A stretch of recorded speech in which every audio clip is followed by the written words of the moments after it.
कवि सम्मेलन देख देख के घर की शीला देवी को शेरो शायरी का बुखार चढ़ गया था। अब वो सीधे मुंह किसी को जवाब ही नहीं देती थी। उनके पति और उनका बेटा तो काम करने घर से बाहर चले जाते थे और उनकी शायरी झेलनी पड़ती थी बहू रेणु को। अब सास बोलती नहीं, अर्ज करती थी, संदूक पे रखी संदूक, संदूक में रखे झुमके, बहू झुमके निकाल के दे मेरे, कहाँ लगा रही है ठुमके। माँ जी, झुमके तो आपके निकाल दूंगी मैं, लेकिन आपके दिमाग से ये शायरी का भूत कैसे निकलेगा? छोटे लोग नहीं समझेंगे, शायरी है शौक बड़ा, तू अपने काम से काम रख, मेरे काम में मत टांग अड़ा। शौक अलग बात है, लेकिन हर चीज में अपना शौक डाल देने से जग हंसाई हो सकती है सासू माँ। अरे मैं हूँ एक नंबर कलाकार, कोई ऐसी वैसी बला नहीं, तुम घर के कामों में उलझी, समझोगी मेरी कला नहीं। ठीक है माँ जी, आप नहीं समझती तो कोई बात नहीं, लाओ मैं आपके झुमके ही निकाल कर दे देती हूँ।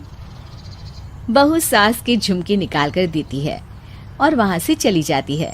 शाम को बहू अपने पति से शिकायत करती है, सुनिए जी, आप माँ को कुछ समझाते क्यों नहीं?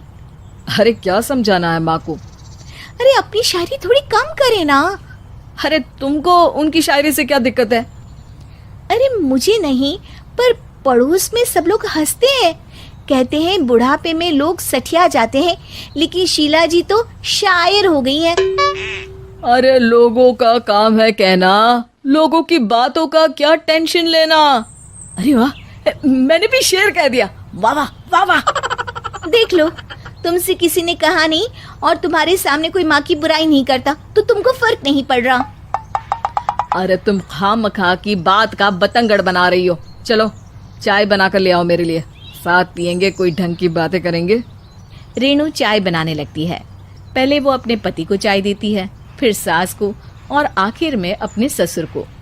लेकिन वो देखती है कि ससुर जी कुछ परेशान से हैं। क्या हुआ ससुर जी, कोई बात हो गई है क्या? अरे तेरी सास बात बात पे शायरी करती है। कल मैंने पूछा कि खाना खाया तो तेरी सास ने क्या जवाब दिया पता है? अरे गलती की और आरोपी ने कोड़े खा लिए फटाफट, खाना तो नहीं पर पकोड़े खा लिए झटाझट। अब बता क्या जवाब दूं इस बात का? वो तो सभी से शायरी में ही बात कर रही हैं, मुझे भी समझ में नहीं आता कि क्या करूं मैं। बेटा उसको उसी की भाषा में जवाब देना पड़ेगा। मैं तो आम बातचीत में भी उसके सामने कुछ नहीं बोल पाता, शायरी में क्या बोलूंगा भला। ससुर ने जैसे ही कहा कि उसको उसी की भाषा में जवाब देना पड़ेगा, बहू को ये बात जच गई। अगले ही दिन वो शायरी की कुछ किताबें लेकर आई और शायरी की प्रैक्टिस करने लगी। खा लिए फटाफट, खाना तो नहीं पर पकोड़े खा लिए झटाझट। अब बता क्या जवाब दूं इस बात का? वो तो सभी से शायरी में ही बात कर रही हैं, मुझे भी समझ में नहीं आता कि क्या करूं मैं। बेटा उसको उसी की भाषा में जवाब देना पड़ेगा। मैं तो आम बातचीत में भी उसके सामने कुछ नहीं बोल पाता, शायरी में क्या बोलूंगा भला। ससुर ने जैसे ही कहा कि उसको उसी की भाषा में जवाब देना पड़ेगा, बहू को ये बात जच गई। अगले ही दिन वो शायरी की कुछ किताबें लेकर आई और शायरी की प्रैक्टिस करने लगी ताकि सास को उन्हीं की भाषा में जवाब दे सके। उसने दिन रात एक कर दिए। एक दिन सब साथ में बैठकर टीवी देख रहे थे, तभी रेणु सबके लिए बिरयानी बनाकर लाती है, लेकिन सास को बिरयानी भाती नहीं। कौवा करता काऊ काऊ, चिड़िया बोलती ची ची, इतना खराब बिरयानी बनाई है कि मुंह से निकले छी छी। बस इसी मौके का तो बहू को इंतजार था, क्योंकि अब बहू सास को उसी की भाषा में जवाब देने के लिए तैयार थी। माँ जी हमको अपनी ये बेकार शायरी ना सुनाइए, जैसी भी बनी है बिरयानी चुपचाप खाइए। ससुर जी और रेणु के पति ने रेणु का जवाब सुनते ही जोर से ताली बजाई और सास ने जब रेणु का शायराना जवाब सुना तो उनके गले में बिरयानी अटक गई। बहू ने एक और शायरी का तीर छोड़ा। शायरी में बहू के सामने सास हो जाएगी ढेर, क्योंकि सास मारेंगी एक शेर तो बहू मारेगी 1.25 शेर। सास को छोड़ के सब वाह वाह करने लगते हैं। आज पहली बार सास को नहले पे दहला मिला था और रेणु ने सास का मुंह चुप करा दिया था। अगले दिन रेणु का पति उससे कहता है, अरे वाह, तुमने तो माँ की बोलती ही बंद कर दी, मजा आ गया।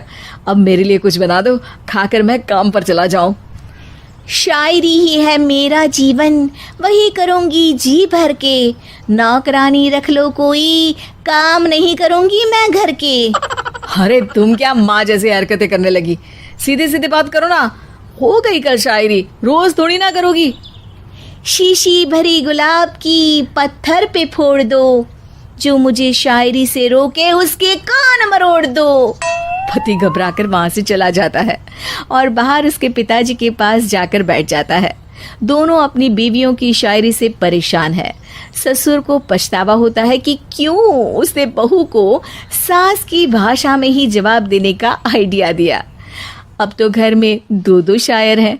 दोनों एक साथ दुखी स्वर में कहते हैं, हम दोनों की ही बीवियां जब से शायर हो गई है, क्या बताएं, जिंदगी एक फटा हुआ टायर हो गई है।